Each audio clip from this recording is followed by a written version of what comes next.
way to pay for the troops in Saudi Arabia was to cut the farm aid. It was inconceivable to me that in the 21st century that someone is getting frostbite in their own home. How did something like that happen? And how do we give oil that much power over our lives? Why isn't anyone in Washington talking about this? That probably will be viewed as the worst disaster on American soil ever. Friends, pray with me for the well-being of every man, woman, and child.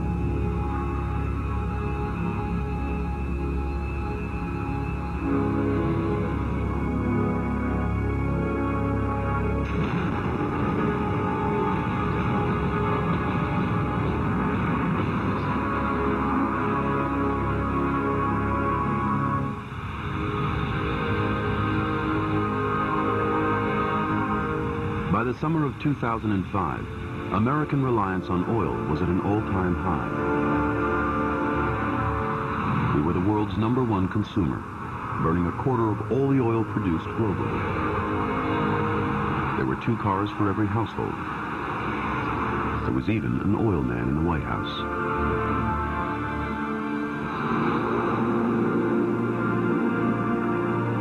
For decades, experts had warned of the day when the supply would run out. But no one expected that day to arrive so soon.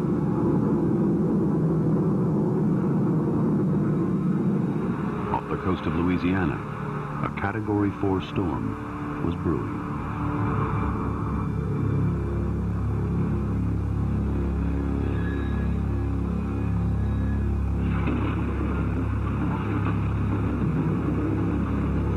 Labor Day weekend, but out in the Gulf of Mexico, Hurricane Julia continues to build, and the experts are telling the people of New Orleans to think about evacuating the city.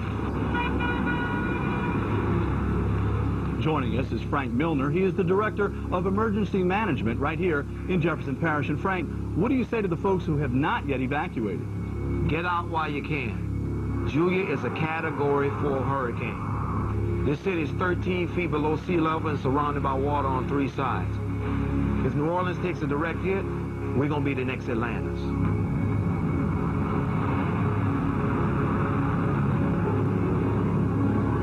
While the nation worried about the threat posed to the people of New Orleans, the fears of those in the oil industry were focused on a few acres of marshland 60 miles further south.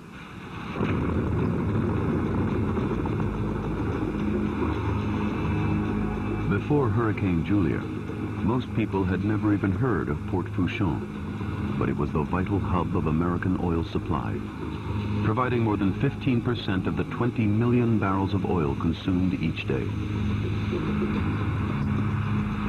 The port's director of operations, John Hamill, knew he had little margin for error.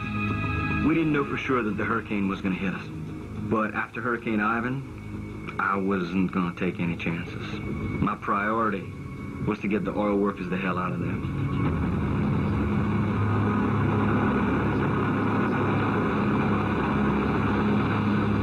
Of course, the evacuation process would save the men,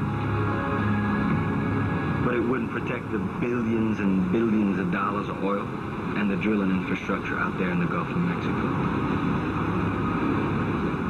We extract 1 million barrels of oil on the rigs supported by the port. That's the bulk of deep water gas and oil production out in the Gulf. And then on top of that, over 1 million barrels of imported oil comes through the port. That's 13% of the nation's oil imports.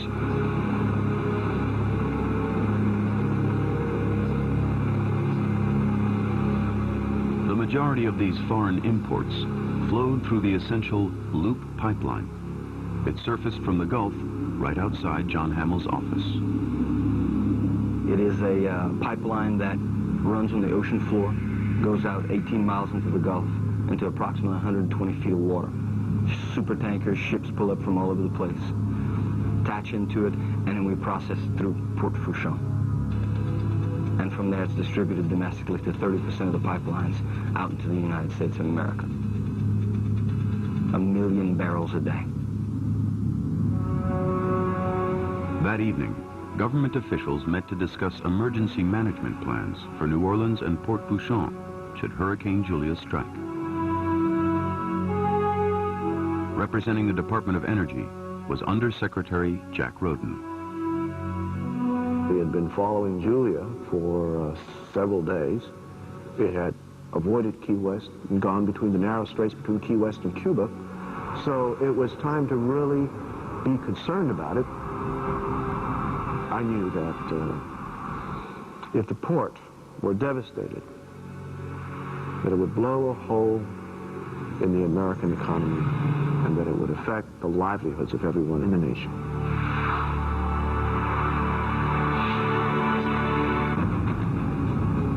Forecasters are warning that it's only a matter of hours now before Hurricane Julia strikes the city of New Orleans. By Saturday afternoon, authorities declared a full-scale state of emergency for Louisiana. Over 1 million people have been on the move on many of the highways out of New Orleans. It's absolute gridlock. Cars blocked highways, with people desperate to escape the coming storm. Now, the mayor is concerned about the 100,000 or so who are not leaving. We have over 100,000 residents that rely upon public transportation to get around the city, so they really do not have any means to leave our city. So we will have people in the city that will ride the storm out. Just a short while ago, they opened up the Superdome as what they refer to a shelter of last resort.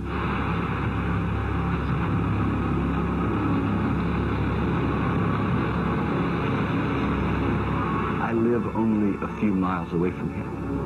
I was born and raised here. I wasn't sure that my people or the people who live down here would actually make it. I knew that potentially tens of thousands of people were going to die.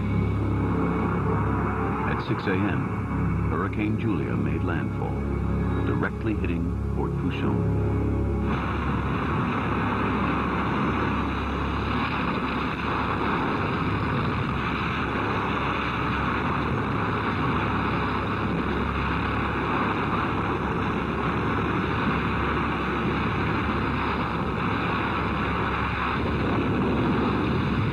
Slowly inland, Julia tore apart vast areas of southern Louisiana.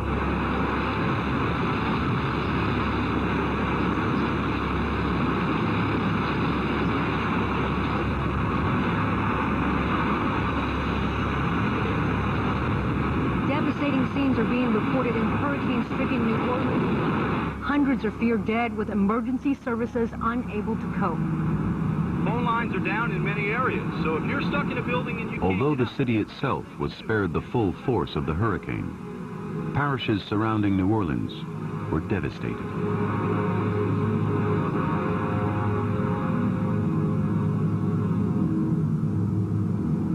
It's never going to be the same again.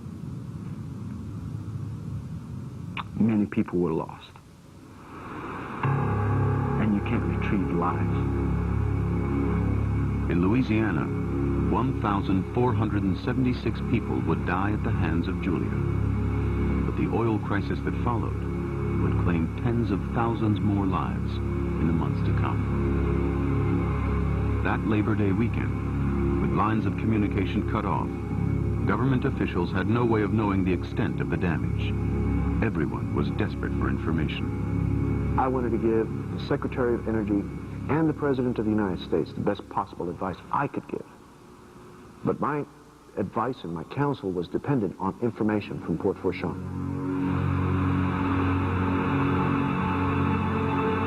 As soon as the eye of the storm passed, I was back at the port assessing the damage.